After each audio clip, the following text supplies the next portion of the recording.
This is the summary created from the video, Lecture 52 JDBC III. In this session, we are learning the 5 steps to access a database remotely from the host machine. We will explore how to connect a Java application to a MySQL database, create tables, insert records, process results, update and delete records. To establish a connection, we need the login credentials, password, database location, and name to create a connection object using the URL, username and password. Here, we are demonstrating how to create and execute SQL statements using Java, including creating a statement object. We will execute SQL commands like show tables and store the results in a result set object. As an example, we are creating a new table called Java course with specified columns and data types. We will use try-catch blocks to handle exceptions when executing SQL statements.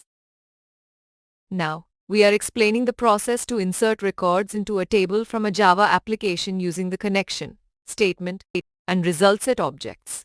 We will showcase SQL statements to retrieve data from the table, insert new records, and display the updated records. The code will establish a database connection, execute SQL statements, and process the results in Java. We will also highlight the use of prepared statements to securely read user input values and insert them into the table fields. In this segment, we are processing data retrieved from a database table using a Java application. The program fetches results from the remote server, stores them in a result set, and calculates the average marks. It establishes a connection, creates a statement object, and fetches all rows using the SELECT statement. It then extracts the marks, name, role, and grade, converts the marks to an integer for calculation, and displays the total marks, total records, and average marks on the screen. This program focuses on exception handling and updating a database table.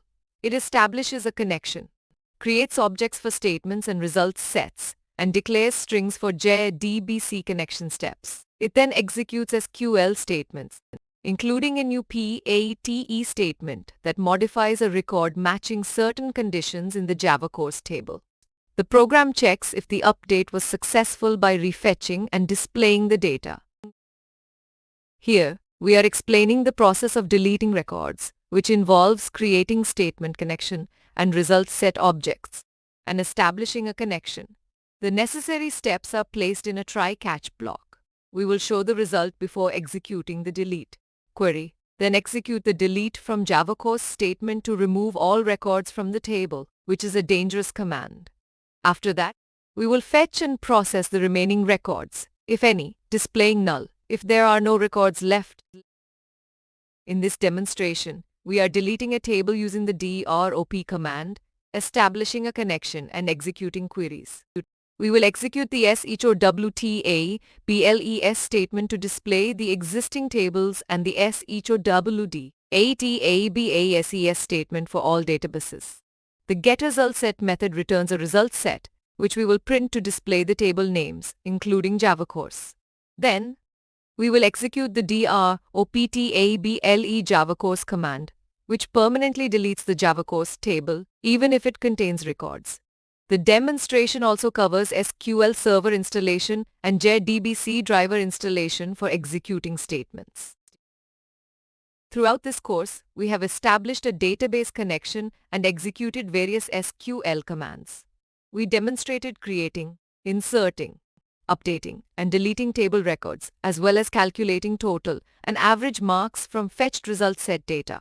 We highlighted exception handling and the use of prepared statements for security. We provided insights in the JDBC workflow and program execution flow and covered permanently dropping tables using the droptable command.